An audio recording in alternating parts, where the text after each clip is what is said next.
मित्रांनो, तणावमुक्तीची कार्यशाळा घेण्यासाठी बऱ्याच वेळेला जेलमध्ये जावे लागते.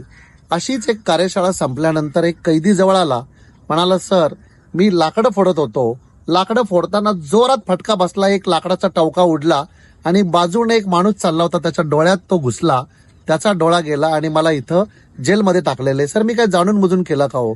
माझ्यावर अशी वेळ का आली? म्हणून तो रडू लागला. मी त्याला जवळ घेतलं आणि समजावून सांगितलं, मित्रा, बुद्धी ज्या ठिकाणी थांबते त्या ठिकाणी अध्यात्माला सुरुवात होते. बौद्धिक पातळीवर तुला वाटतं की तू काहीच केलं नाही, परंतु हे जे तुला कर्मफळ आलेलं आहे, संत महंत म्हणतात कारणाशिवाय या जगात काहीच घडत नाही.